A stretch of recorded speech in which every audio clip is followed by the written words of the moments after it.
আল্লাহু আকবার ধ্বনির বিরোধিতা করার কারণে খাদিজা পরাজিত হয়েছে। লিল্লাহি তাকবীর আল্লাহু আকবার স্লোগানের পক্ষে থাকার কারণে ইনকিলাব মঞ্চের নেত্রী শান্তা প্রতিটা কেন্দ্রে বিজয়ী হয়েছে। বলেন আল্লাহু আকবার।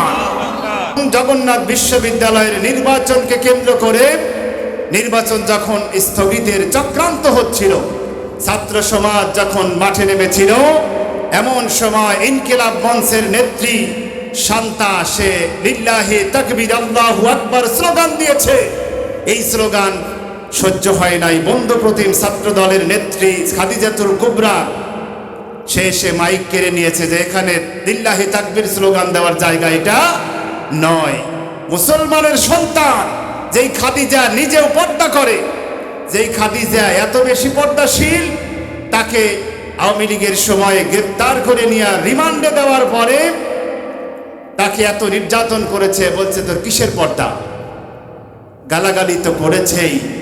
তার পিরিয়ড শুরু হলে তাকে কোনো কাপড় ব্যবহার করতে দেয় নাই। নাউজুবিল্লাহ। এত কষ্ট দিয়েছে যেই খাদিজাকে, খাদিজার জন্য দেশের মানুষ দোয়া করেছে। খাদিজা পর্দাশীল, কিন্তু আল্লাহু আকবার স্লোগানের পক্ষে খাদিজা দাঁড়াতে পারে নাই, ঠিক কিনা? যার কারণে যকসুর নির্বাচনে খাদিজার মতো পর্দাশীল মেয়ে যাকে পর্দা করার কারণে রিমান্ডে নির্যাতন করেছে, শুধু আল্লাহু আকবার ধ্বনির বিরোধিতা করার কারণে খাদিজা পরাজিত হয়েছে। লিল্লাহি তাকবীর আল্লাহু আকবার স্লোগানের পক্ষে থাকার কারণে ইনকিলাব মঞ্চের নেত্রী শান্তা প্রতিটা কেন্দ্রে বিজয়ী হয়েছে। বলেন আল্লাহু আকবার। তাহলে এই তৌহিদি জনতার মোটিভ যারা বুঝতে পারবে না, যারা আল্লাহু আকবার স্লোগানের বিপক্ষে অবস্থান নিবে, তাদের মনে রাখা দরকার বাংলাদেশের তৌহিদি জনতা জেগেছে।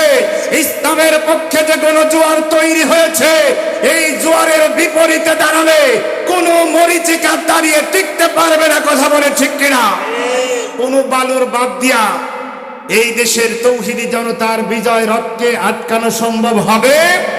সুতরাং যারা ইসলামের বিপক্ষে আছে, আল্লাহু আকবার স্লোগানের বিপক্ষে, তাদেরকে আমরা আজকের এই বড় মনোহরার নতুন পাড়ার মাহফিল থেকে অনুরোধ করে যায়, মুসলিম হিসাবে আল্লাহু আকবার ধ্বনি দেওয়ার মতো যোগ্যতা যদি আপনার দলের না থাকে, আপনার না থাকে, আল্লাহর কাছে জবাব দিতে হবে যেই কণ্ঠ আমাকে আপনাকে আল্লাহ তাআলা দিয়েছেন, ঠিক কিনা?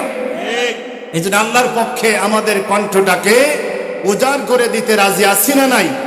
তাহলে একবার তাকবীর দিয়ে আমরা আকাশ বাতাসকে প্রকম্পিত করতে রাজি আছি না নাই? যারা মনোহারার মানুষেরা, তৌহিদি জনতা যারা ঘুমানোর চেষ্টা করছে, তাদের কানের কাছে আমরা একটা আল্লাহু আকবার ধ্বনির ধাক্কা দিতে চাই। চাই কি চাই না?